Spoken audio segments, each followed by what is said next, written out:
আসসালামু আলাইকুম, welcome to গ্রামীণ রান্না বান্না। তো আজকে আমি আপনাদেরকে যে ভিডিওটা শেয়ার করতেছি তা কোনো রান্নার রেসিপি না, এটা হচ্ছে একটা ঘরে তৈরি হোমমেড তেল। তো চলুন এখন আমরা মূল কিভাবে তেলটা বানাই এই রেসিপিটাতে যাই। তো এখানে আমি 1 প্যাকেট কালো জিরা এবং 1 প্যাকেট মেথি নিয়ে নিয়েছি। তারপরে এগুলোকে আমি এখন একটা গায়েলের মধ্যে নিয়ে নিয়েছি।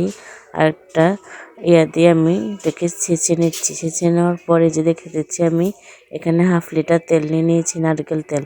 তারপর এখানে আমি এই যে জবা ফুলের পাতা নিয়েছি, জবা ফুল নিয়েছি, রক্ত জবা ফুল নিয়েছি। আমি এখানে 3 ধরনের ফুল নিয়েছি। তারপর কেউসার গাছ নিয়েছি, পেঁয়াজ নিয়েছি। তারপর আমি এখানে কালো জিরা, তারপর মেথি, তারপরে এখানে আমি নিয়ে নিচ্ছি আমলকি।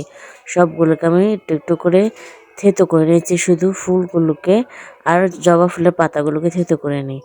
তো এখন আমি যে 1/2 লিটার তেল নিয়েছিলাম, এই 1/2 লিটার তেল এখন আমি একটা পাতিলের মধ্যে বসিয়ে নিয়েছি। যখন তেলটা একটু গরম হয়ে আসবে এ পর্যায়ে এখানে আমি কালো জিরে আর মেথিগুলা দিয়ে দেব। এই যে এখন আমি এগুলো দিয়ে দিচ্ছি। দিয়ে এখন আমি সুন্দর করে এই তেলটার মধ্যে পাকা নিয়ে নেব। যখন আস্তে আস্তে, আর চুলার আঁচটা কিন্তু অবশ্যই একদম লোতে রাখতে হবে। চুলার আঁচ কিন্তু বাড়ানো যাবে না, তাহলে কিন্তু তেলটা পুড়ে যাবে। আপনারা এই তেলটা ব্যবহার করলে অনেক রকমের উপকার পাবেন। চুল লম্বা হবে এবং কি চুল পড়া বন্ধ হবে, আর অনেক রকমেরই উপকার পাবেন। আমি 3 মাসের মধ্যে অনেকটা ভালো ফলাফল পেয়েছি।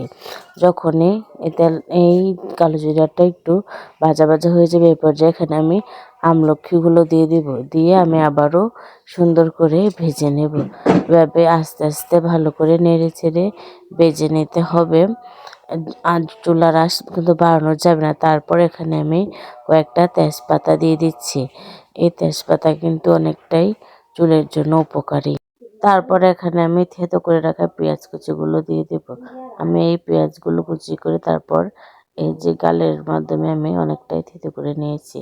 নেওয়ার পর এখন আমি এগুলোকে সুন্দর করে ভেজে নেব। এভাবে আস্তে আস্তে ভেজে নেব। তারপর এখানে আমি থেতো করে রাখা কেউসারের গাছগুলো দিয়ে দিচ্ছি। আমি এখানে পাতা ও গাছও নিয়েছি, আর এখানে আমি কয়েকটা মেহেন্দি পাতা নিয়ে নিয়েছি।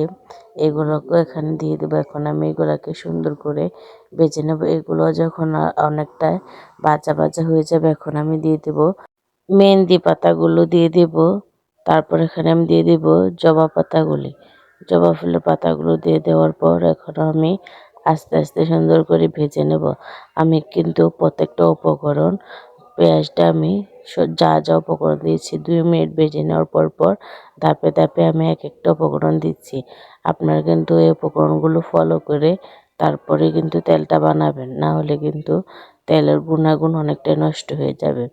তারপরে এখানে আমি দিয়ে দিব সবগুলো ফুল, যে 3 রকমের ফুল ছিল এখানে আমি 3 রকমের ফুলগুলো দিয়ে দিচ্ছি। আর এই তেলটার সাথে মিশিয়ে আপনার বাজারে কিনতে পাবেন ভিটামিন ই ক্যাপসুল। এই ক্যাপসুলগুলো মিশিয়ে দিবেন, তাহলে আপনারা খুব তাড়াতাড়ি অনেকটা ভালো ফলাফল পাবেন। আর ক্যাপসুলটা কিন্তু আপনারা গরম তেলে দিবেন না। আমি যেহেতু পরবর্তীতে চুলের মধ্যে তেল দিয়েছি তখন কিন্তু মিশিয়ে আমি তেলটা দেব। আপনারাও যখন তেলটা ব্যবহার করবেন ওই পর্যায়ে কিন্তু একটা করে এই ক্যাপসুল মিশাবেন। এগুলোর সাথে কিন্তু তেলটা যখন সংরক্ষণ করবেন তখন কিন্তু আপনারা ক্যাপসুল মিশাতে যাবেন না, তাহলে কিন্তু সমস্যা হতে পারে। তো দেখুন তেলের কালারটা কতটা চেঞ্জ হয়ে গিয়েছে। আমি কিন্তু এখানে একদম নারকেল তেল সাদাটা দিয়ে দিয়েছি। আর দেখুন আমি এই সবগুলো উপকরণ দিয়ে ভেজে নেওয়ার পর এই যে দেখুন তেলের কালারটাও অনেকটাই চেঞ্জ হয়ে গিয়েছে। যখন এরকম ভাজা হয়ে যায় আমি দেখিয়ে দিচ্ছি। এই পর্যায়ে আমি এখন নামিয়ে নেব। নামিয়ে এখন আমি একটা ছাঁকনির সাহায্যে তেলটাকে ছেঁকে নিয়েছি। ছেঁকে একটা পাত্রের মধ্যে ঢেলে নিয়েছি। তো আমার ভিডিওগুলো ভালো লাগে থাকলে সাবস্ক্রাইব করে পাশে থাকবেন। আল্লাহ হাফেজ।